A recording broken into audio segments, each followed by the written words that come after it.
네, 오늘 죄인 괴수에게 넘치는 은혜라는 제목으로 디모데 전서 말씀을 함께 나누도록 하겠습니다. 예전에 영국에 가면 영국 사람들이 신앙이 좋았는데 항상 성경책과 더불어서 함께 동시에 펼쳐놓고 보는 책이 있었습니다. 성경 다음으로 많이 인쇄되고 성경 다음으로 많이 읽혔던 거의 책이라고 할 수 있는데 철로 역정이라는 책이죠. 아마 존 버년이 쓴 철로 역정이라는 책 대부분 아마 보셨을 거예요. 뭐 영화로 보시든 소설로 보시든 이제 스토리를 알고 계실 텐데요. 이 존 버년이라는 사람이 17세기의 영국에서 엄청나게 하나님의 말씀 사역자로 사역을 했는데 철로 역정과 더불어서 또 쓴 유명한 책 중에 하나가 죄인 괴수에게 넘치는 은혜라는 책입니다. 네, 화면에 나오는 것처럼 이 책은 이제 자서전이에요. 자신이 어떻게 하나님을 모르는, 그래서 어릴 때 아주 상황이 안 좋았다고 합니다. 아버님이 대장장이 땜장이었고 교육도 못 받고 어머니도 일찍 죽고 아주 불행한 상황이었는데 그렇게 살다가 아내를 만나서 회심을 하게 되고 그가 변화되어서 어떻게 하나님의 사역자가 되기까지 변화가 되었는지 이제 기록한 책이 바로 죄인 괴수에게 넘치는 은혜라는 책입니다. 책에 아까 표시를 보신 것처럼 이제 앞에 이런 내용이에요. 회심 이후 당신은 계속 감격 속에 살아가고 있는가?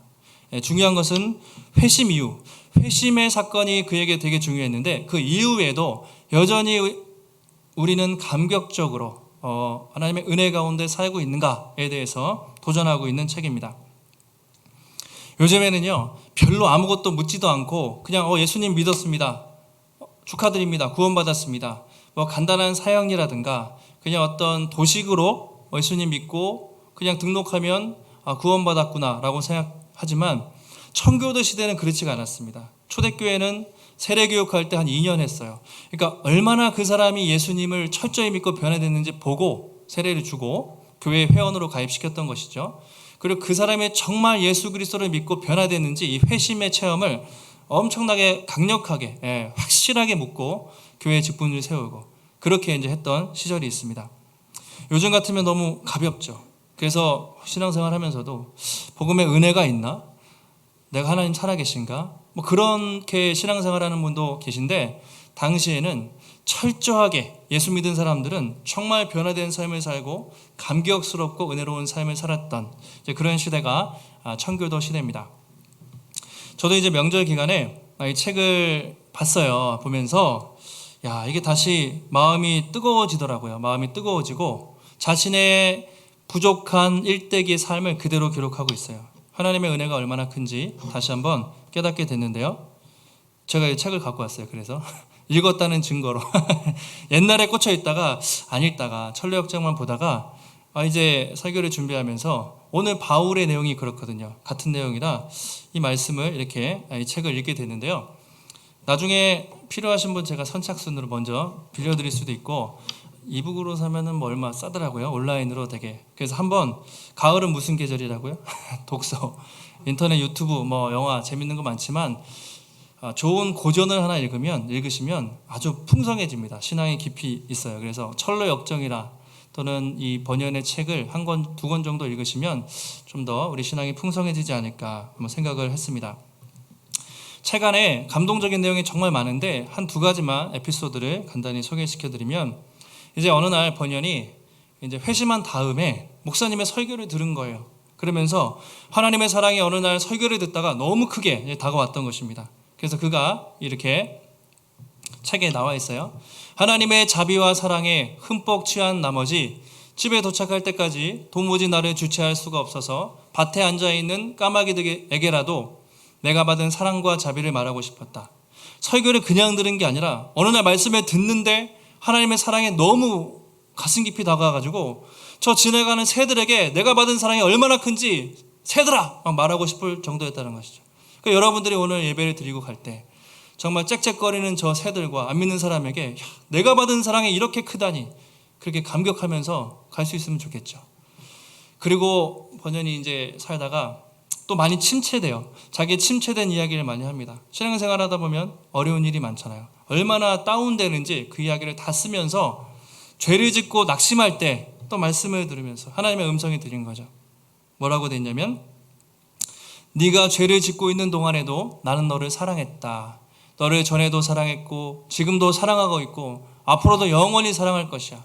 이 말씀을 듣고 죄에 빠져있던 자신이 다시 자유하면서 하나님을 찬양했다. 이런 이야기들이 정말 많아요. 회심하기 전부터 얼마나 욕쟁이로 하나님을 멀리하고 살았는지, 회심하면서 얼마나 은혜가 컸는지, 또 중간에 신앙적인 고민을 하고 마지막에는 내가 사역자가 되어야겠다. 말씀을 전해야겠다. 이를 생각하고 말씀 사역자가 돼요. 그러다가 감옥에 갇힙니다. 복음을 전했다는 이유로 영국 정부에 찍혀서 감옥에 갇히는데 감옥에서 쓴 책이 바로 철로 역정이죠. 그러니까 그의 삶이 평탄하진 않았는데 얼마나 자신의 정말 부족한 인생을 들어서 하나님을 쓰셨는지 아주 감격적으로 쓰고 있는 책이 바로 이 죄인 괴수에게 넘치는 은혜라는 책입니다. 제가 이제 오늘 이 책을 소개해드린 이유는 오늘 우리가 읽은 말씀이 바로 사도 바울이 쓴 바울판 죄인 괴수에게 넘치는 은혜라는 내용이죠. 오늘 바울이 디모데에게 편지를 쓰면서 자신을 뭐라고 합니까? 내가 죄인 중에 괴수니라.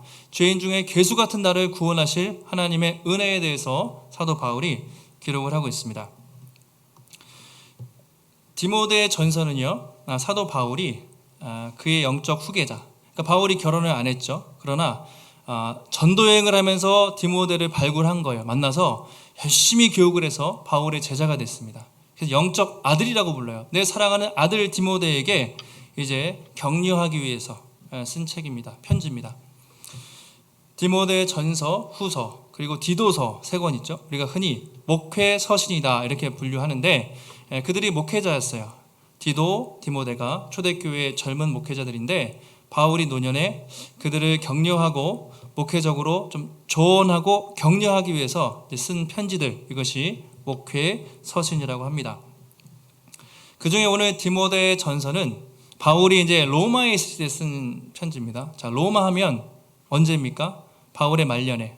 그러니까 전도여행을 하고 1차, 2차, 3차 막 온 아시아와 유럽을 돌고 복음을 전하다가 가이사에게, 로마 황제에게 재판을 받기 위해서 로마까지 압송되잖아요.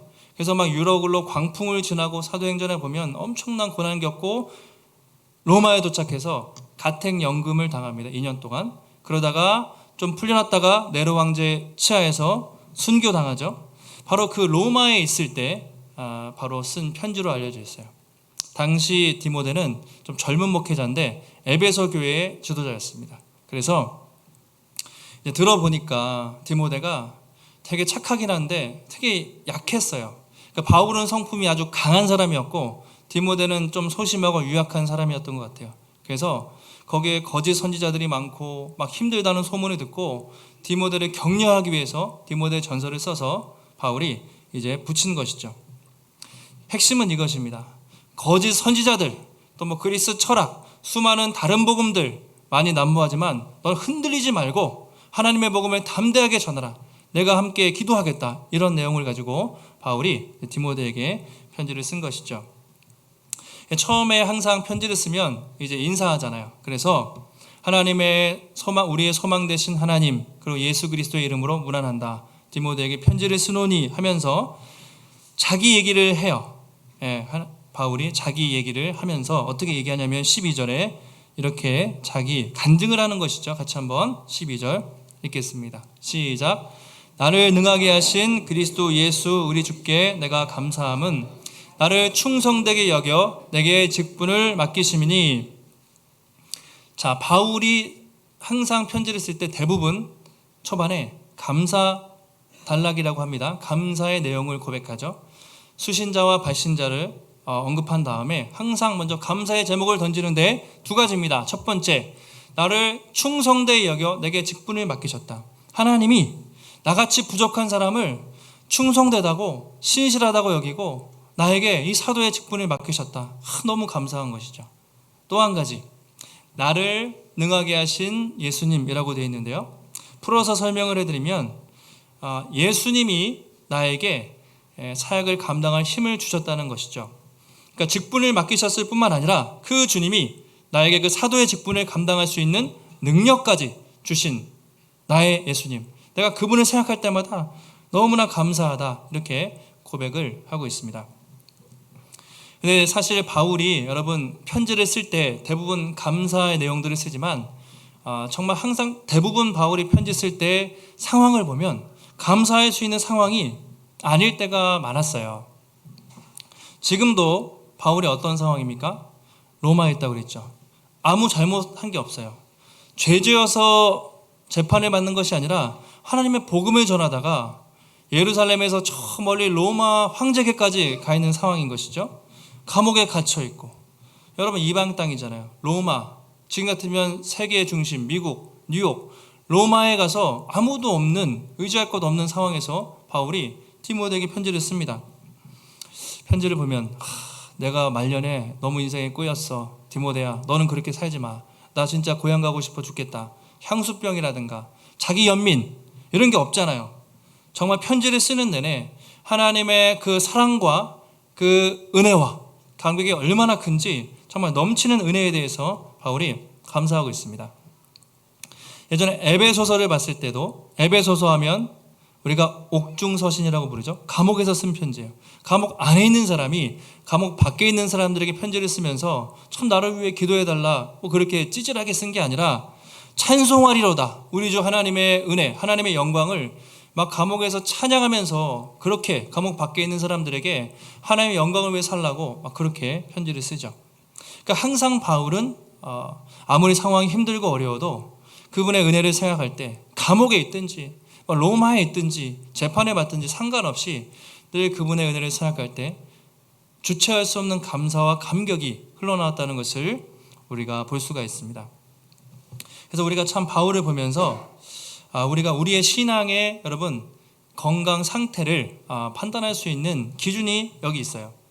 여러분도 건강검진 받으시죠? 1년에 2년에 한 번씩 받으시고, 저도 작년에 이제 처음 만 40세 돼서 한 번 받고 올해도 받아야 되는데, 정기적으로 건강검진을 받아야 몸의 상태를 알 수 있잖아요.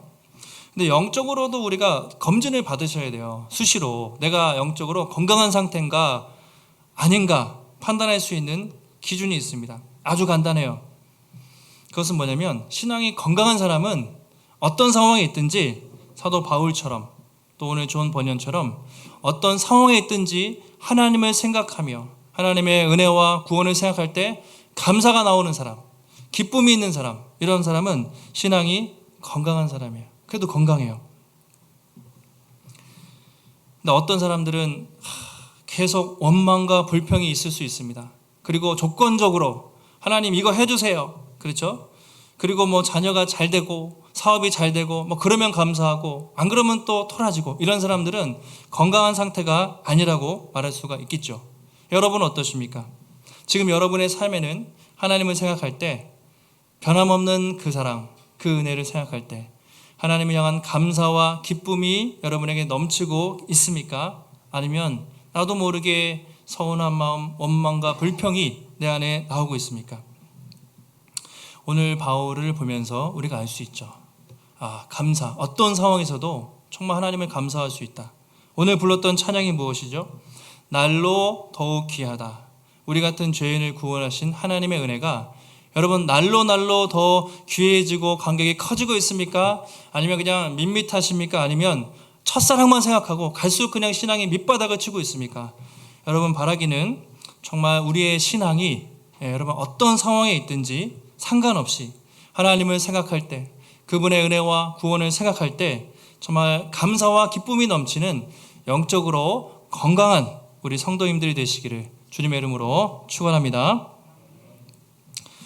자, 바울이 이제 자신의 이야기를 계속 쓰면서 과거의 모습에 대해서 이제 말하고 있습니다. 13절 보시면 내가 전에는 비방자요 박해자요 폭행자였으나 도리어 긍휼을 입은 것은 내가 믿지 아니할 때 알지 못하고 행하였습니다.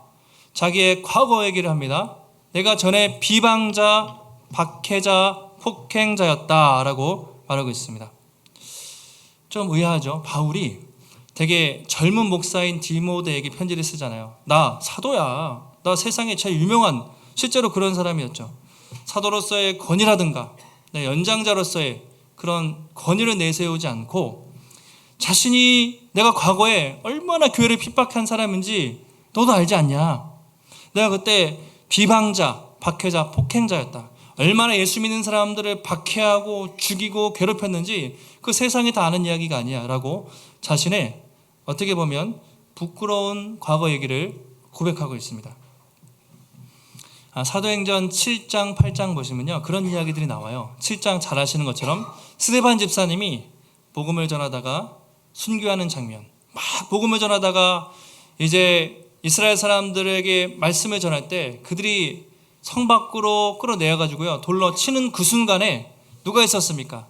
사도 바울이 청년 사울이 있었다고 되어 있어요. 사도행전 7장 마지막에 딱 성 밖에 죽어가는데 그 발 앞에 청년 사울이 보면서 뭐라고 했냐면, 사도행전 8장에 그 스데반이 죽는 것을 마땅히 여겼다 이렇게 얘기하고 있습니다. 바울이 저런 예수쟁이는 죽어 마땅한 인간이다 이렇게 하면서 이제 막 박해가 일어나서 막 흩어졌어요. 그때 바울이 어떻게 했냐면 교회를 잔멸하기 위해서 집집마다 들어가서 남녀노소 가릴 것 없이 예수 믿는 사람들을 감옥에 쳐넣습니다.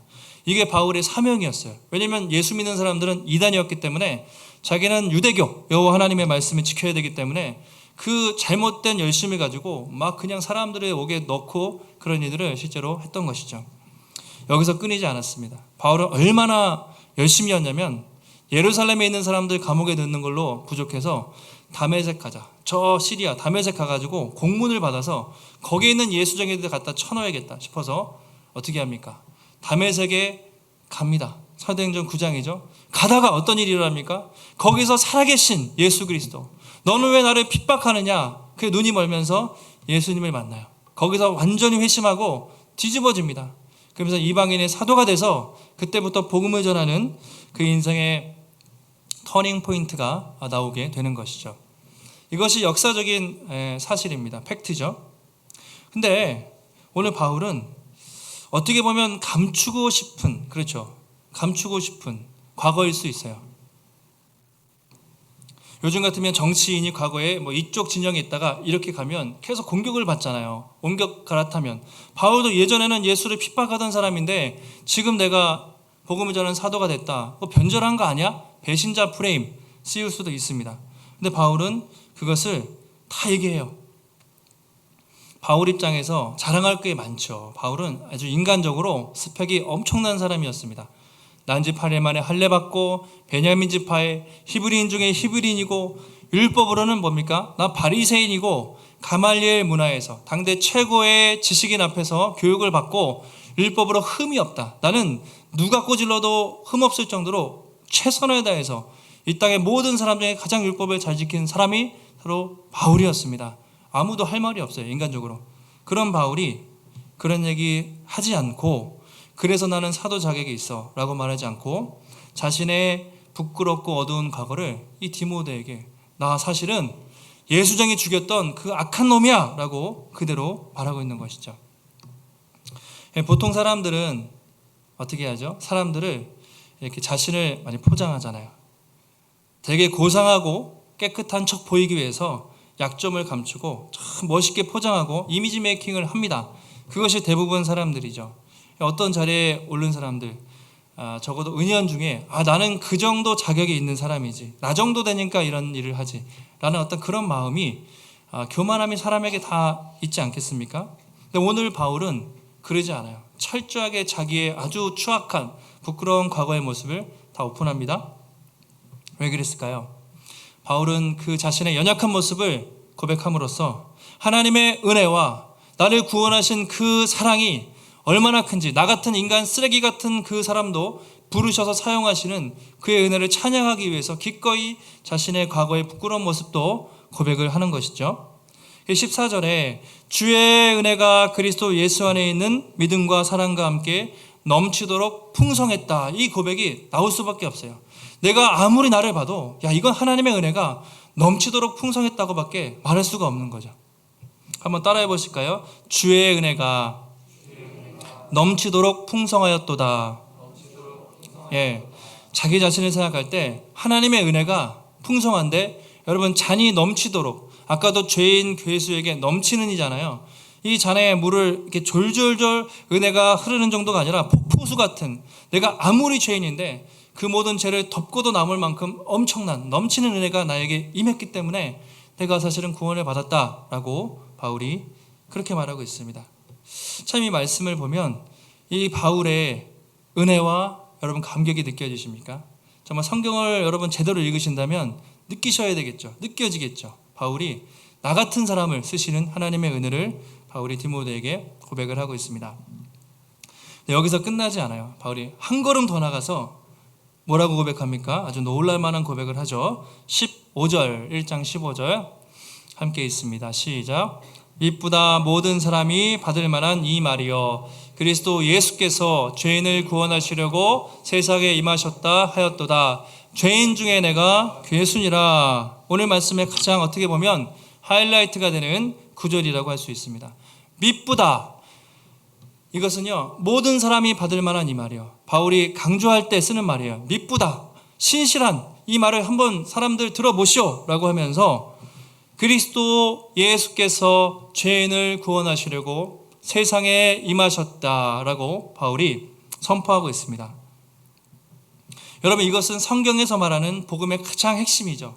그리스도 예수께서 죄인을 구원하시려고 이 세상에 오셨다. 이 복음, 이것은 모든 사람들이 들을 만한 말이라고 말하고 있습니다. 여러분 한번 같이 따라해 보셨으면 좋겠어요. 이 구절에 이제 나 같은이라는 말을 한번 넣는 거죠. 한번 따라해 보실까요? 그리스도 예수께서 나 같은 죄인을 구원하시려고 세상에 임하셨다. 여러분 예수님이 저와 우리 같은 죄인을 구원하기 위해서 이 땅에 오심을 여러분 믿음으로 고백하십니까? 여러분 확실하게 고백할 수 있어야 돼요. 모든 사람들이 들을 만한 말입니다. 세상 모든 사람들에게 선포해야 될 말이에요. 그리스도 예수께서 우리 같은 죄인을 구하기 위해서 이 땅에 오셨다. 예수님이 이 땅에 계실 때 주로 죄인들하고 친하셨죠. 바리새인들, 껄렁거리는 사람들, 또 깨끗한 척하는 사람들하고 안 다니시고 세리, 죄인, 병자들하고 다닐 때 바리새인들이 정죄하면서 왜 당신은 그렇게 죄인들과 함께 어울리냐 그랬을 때 주님이 뭐라고 하셨습니까? 건강한 자에게는 의사가 쓸데없고 병든 자에게 쓸데가 있다.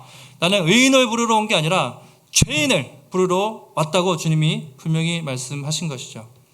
나는 세상에서 잘나고 착한 척하는 고상한 그런 인간들 관심 없고 자기를 철저히 죄인이라고 고백하는 그 못난 인간들을 구원하기 위해서 내가 이 세상에 왔다. 주님이 그렇게 오신 거예요. 그 바울은 부끄러운 게 아니죠. 나 죄인이다. 주님이 나 같은 죄인을 구원하러 오셨기 때문에 난 이것을 고백하는 것이 부끄럽지 않다. 그렇죠. 그러면서 이 말은 나에게도 적용될 뿐만 아니라 세상의 모든 사람들이 들어야 될 말이다.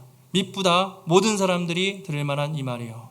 그리스도께서 죄인을 구원하시려고 세상에 오셨도다 라고 말하고 있는 것입니다. 그러면서 그 마지막에 바울이 의미심장한 아주 또 충격적인 고백을 하죠. 내가 죄인 중에 괴순이라 이런 말을 해요. 내가 죄인 중에 괴순이라. 너무나 강렬한 표현이죠. 내가 죄인 중에 괴수다. 이제 괴수라는 말 하면 뭐 이렇게 막 괴물 막 이렇게 떠오르실 텐데 그런 의미가 아니라 괴수라는 말 헬라어 프로토스 이것은 최고 또는 으뜸 이런 말인데 우리말로 번역을 하면 나는 죄인 중에 가장 큰 죄인이다. 나는 죄인 중에 최고로 악한 죄인이다. 이제 이런 표현을 바울이 한 것이죠. 여러분 근데 지금 바울이 이 편지를 쓰는 바울이 청년이 아니에요. 젊을 때 예수님을 핍박했던 바울이 아니라 모든 사역을 마칠 때쯤에 노년이 된 바울입니다. 그 당시 바울의 명성은요.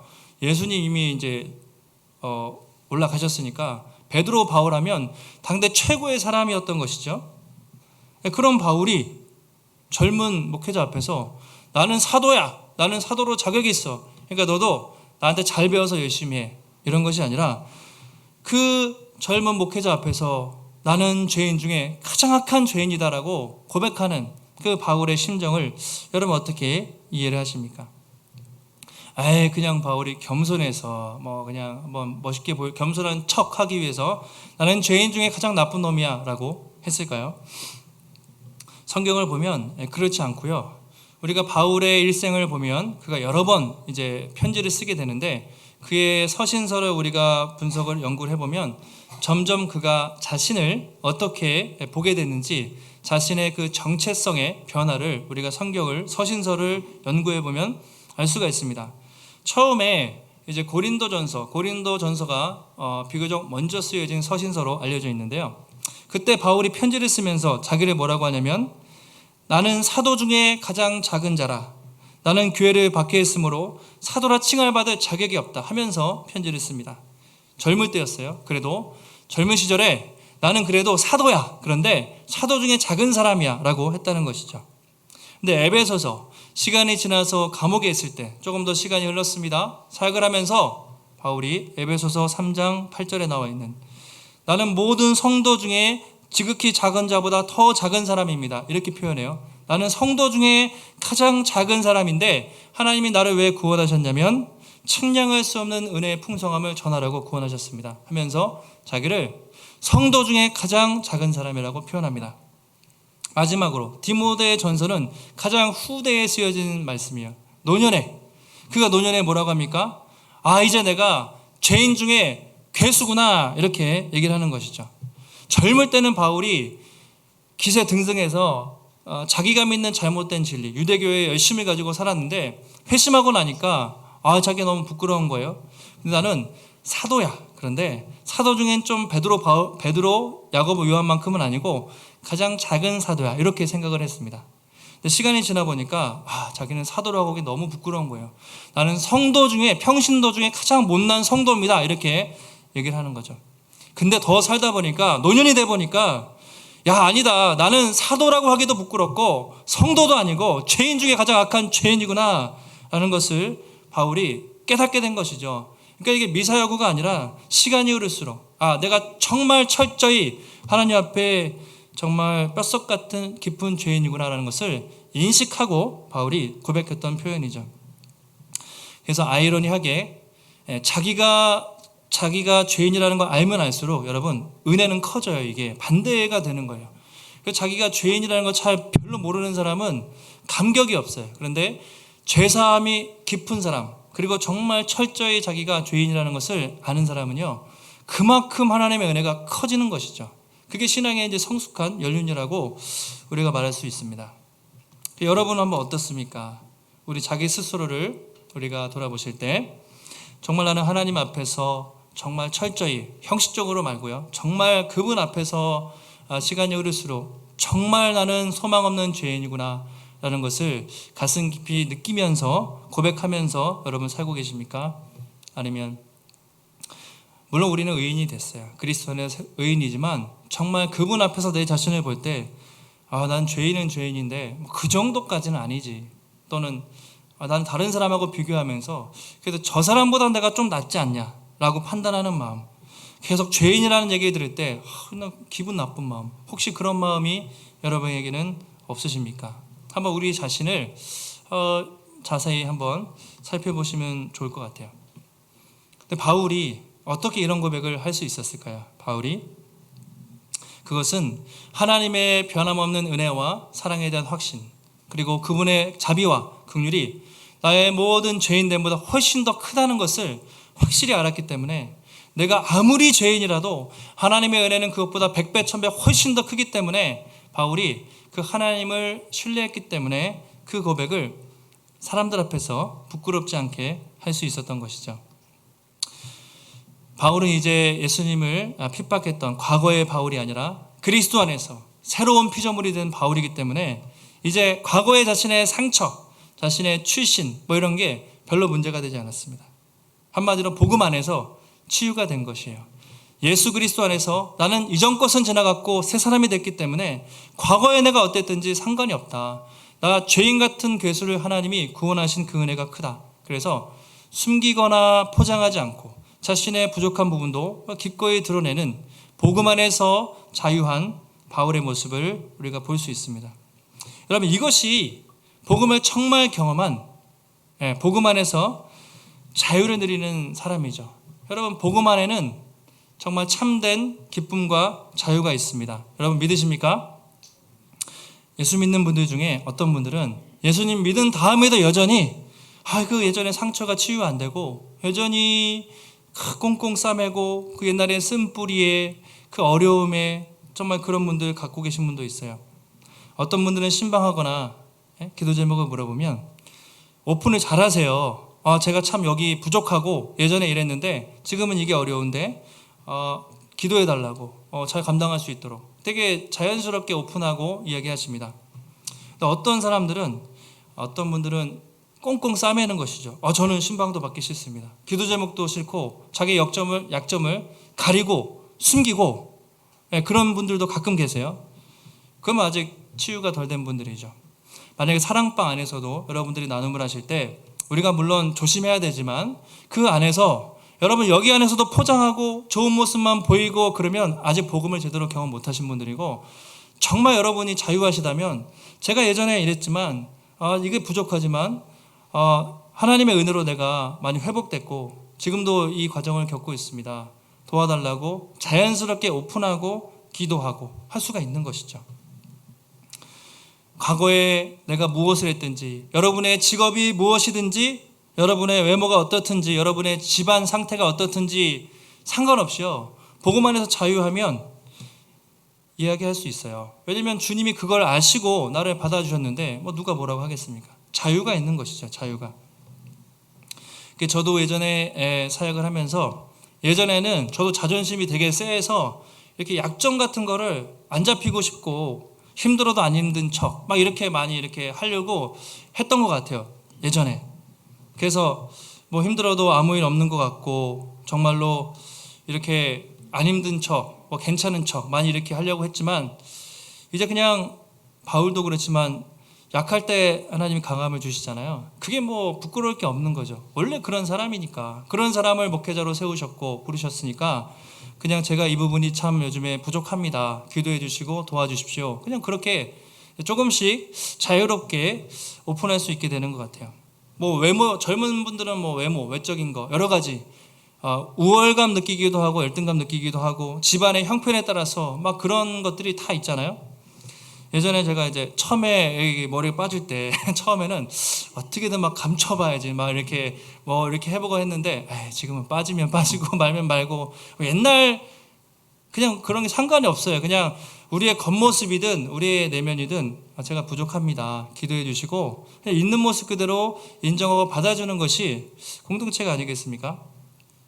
근데 바울이 그랬어요. 그래서 그 젊은 사람 앞에서도 나는 사도야, 나는 너의 스승이야, 그러니까 말 잘 들어, 이런 게 아니라 나 정말 거지 같은 사람이야, 근데 하나님이 그런 나를 구원하셨어, 그래 너도 쓰실 거야 라고 자신 있게 이렇게 말하는 것이죠.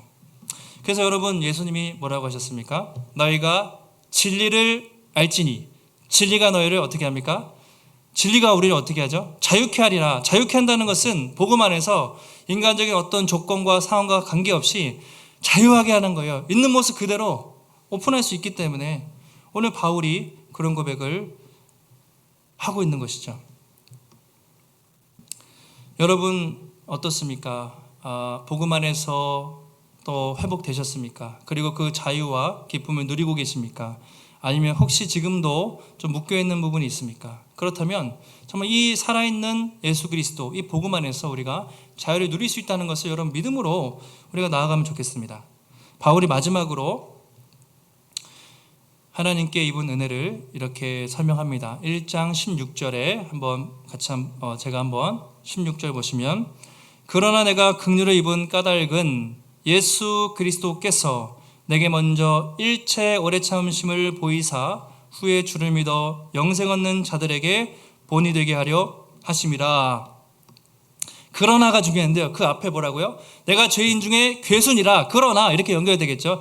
내가 죄인 중에 가장 나쁜 죄인이었는데 그럼에도 불구하고 내가 긍휼을 입은 까닭은, 이렇게 연결이 되겠죠. 그 이유는 무엇인가?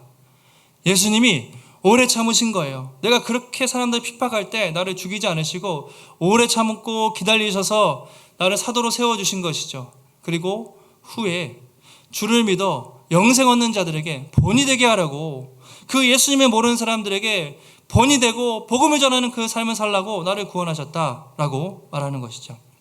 자기가 아무리 생각해봐도 디모데에게 편지를 쓰면서도, 야, 나는 구원받을 만한 자격이 없는데 어떻게 하나님이 나를 구원하셨을까 또 생각했겠죠. 하나님의 그건 긍휼이야. 그리고 한 가지 이유가 있다면 그 믿지 않는 사람들에게 예수 믿고 구원받을 수 있도록 그 복음을 전하려고 본이 되는 삶을 살라고 나를 구원하셨다. 그거밖에는 자신이 생각할 수가 없었다는 것이죠. 여러분 한번 우리 스스로 돌아보시기 바랍니다. 하나님이 우리를 구원하시고 선택하신 이유, 이 중에 나는 정말 구원받을 자격과 조건이 돼서 구원받았습니다 하실 분이 정말 있으십니까? 아마 한 분도 없으실 거예요.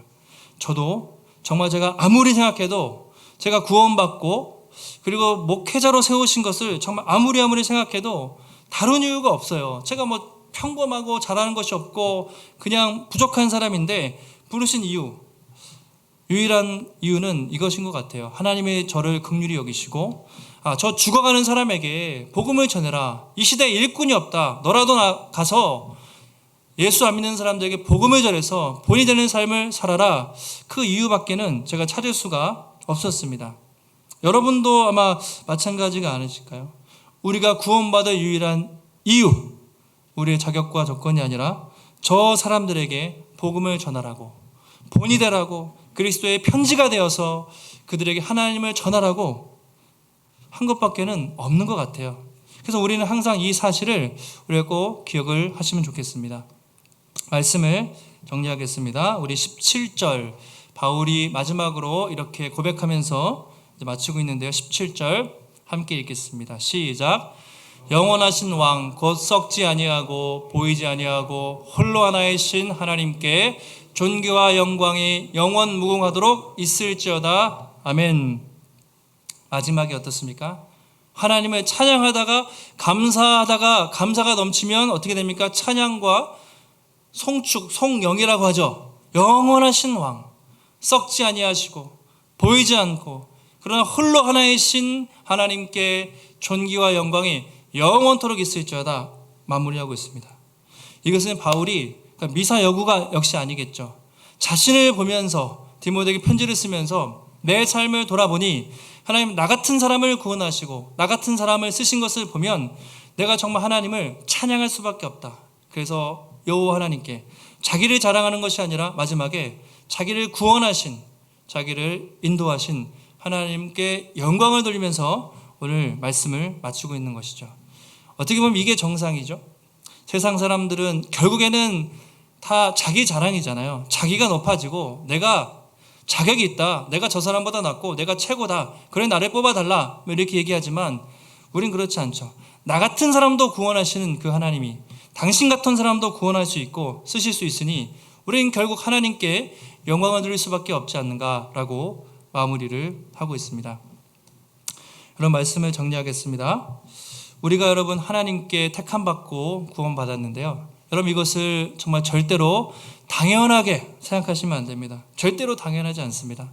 오늘 사도 바울도 그리고 서두에 말씀드린 존 버니언도 죄인 괴수에게 넘치는 은혜, 죄인 괴수에게 은혜가 차고 넘쳤다고 그렇게 고백하면서 찬양하면서 살았습니다. 바라기는 지금 여러분들이 우리가 각자 상황이 다르고 분명히 때로는 저도요 찬양이 안 나오고 감사가 안 나올 것 같은 상황에 처할 때도 있어요. 그런데 정말 믿음의 사람은 아무리 상황이 힘들고 어려워도 나 같은 죄인을 구원하신 또 영원토록 찬양받기 합당하신 하나님의 사랑과 은혜를 기억할 때 감사가 터지는 것이죠. 감사가 터지는 것이죠. 또 여러분 복음에는 참 자유가 있다는 것을 여러분 기억하시고요. 먼저 여러분이 정말 예수 그리스도의 복음 안에서 참 자유와 기쁨과 회복을 풍성히 누리시고 우리 주변에 그 기쁨과 그 은혜를 모르는 사람들이 많이 있습니다. 그들에게 정말 우리가 경험한, 우리가 알고 있는 이 복음과 이 자유와 이 기쁨을 또 많은 사람들에게 증거하시는 그리스도의 선한 증인들이 되시기를 예수님 이름으로 축원합니다.